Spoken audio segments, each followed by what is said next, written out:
ಎಷ್ಟು ಒಡಕಿದೆ ನಮ್ಮಲ್ಲಿ. ಯಾಕೆ ನಾವೆಲ್ಲ ಒಂದು ಅಂತಕ್ಕಂಥ ಭಾವನೆ ಬರ್ತಾ ಇಲ್ಲ ನಮಗೆ.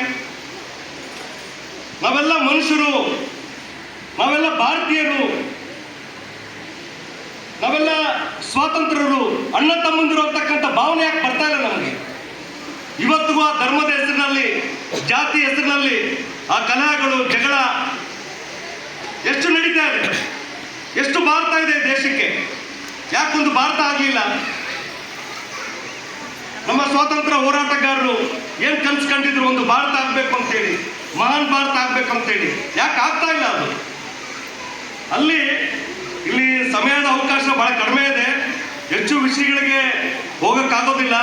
ಆದರೆ ಸಂಘಟನಾಕಾರರು ಯಾವೊಂದು ಉದ್ದೇಶ ಇಟ್ಕೊಂಡು ಇಂಥ ಒಂದು ಸಾಂಸ್ಕೃತಿಕ ಜನೋತ್ಸವ ಕಾರ್ಯಕ್ರಮಗಳು ಸಂಘಟನೆ ಮಾಡ್ತಾ ಇದ್ದಾರೆ, ಇದು ಇವತ್ತಿನ ಸಮಾಜಕ್ಕೆ ಅತ್ಯಂತ ಅಗತ್ಯವಾಗಿ ಬೇಕಾಗಿದೆ. ಅಷ್ಟೇ ಅಲ್ಲ, ಸಮಾಜನ ಮುನ್ನಡೆಸೋದಕ್ಕೆ, ಸಮಾಜನ ಬದಲಾವಣೆ ಮಾಡೋದಕ್ಕೆ ಏನು ಸಾಂಸ್ಕೃತಿಕ ಹೋರಾಟ ಆಗಬೇಕಾಗಿದೆ. ಆ ನಿಟ್ಟಿನಲ್ಲಿ ಸಹ ಇದು ಬಹಳ ಅತ್ಯಂತ ಅವಶ್ಯಕವಾಗಿರ್ತಕ್ಕಂಥದ್ದು. ಅಲ್ಲಿ ನಮಗೆ ಇತಿಹಾಸ ಬೇಕು. ನಮ್ಮ ಇತಿಹಾಸ ಏನಿದೆ, ನಮ್ಮ ಬೇರೆ ಏನಿದೆ, ಇತಿಹಾಸ ಅಂದ ತಕ್ಷಣ ಯಾವುದು ಸಮಾಜದ ಪ್ರಗತಿಗೆ ಪೂರಕವಾಗಿದೆ ಅದನ್ನು ನಾವು ತಗೊಳ್ಬೇಕಾಗುತ್ತೆ. ನಮ್ಮ ದೇಶಕ್ಕೆ ನೂರಾರು ವರ್ಷಗಳ ಇತಿಹಾಸ ಇದೆ, ಸನಾತನ ಇತಿಹಾಸ ಇದೆ ಅಂತೇಳಿ ನಾವು ಅಲ್ಲಿಂದ ನಾವು ತಗೊಳಕ್ಕಾಗಲ್ಲ.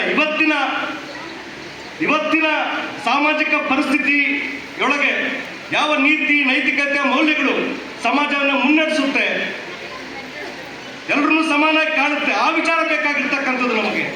ಯಾಕೆ ಈ ಧರ್ಮ ಇದೆ, ಯಾಕೆ ನಾವು ಜಗಳ ಆಡ್ತಾ ಇದ್ದೀವಿ, ಯಾಕೆ ಹಿಂದೂ ಮುಸ್ಲಿಂ ಕ್ರಿಶ್ಚಿಯನ್ ಅಂತೇಳಿ ಜಗಳ ಆಡ್ತಾ ಇದ್ವಿ ನಾವು, ಯಾಕೆ ಈ ಭೇದ ಭಾವ ಇದೆ? ಶಿಕ್ಷಣ ಕೊಡೋದಕ್ಕೆ, ಉದ್ಯೋಗ ಕೊಡೋದಕ್ಕೆ ಜಾತಿ ಬೇಕಾ, ಧರ್ಮ ಬೇಕಾ?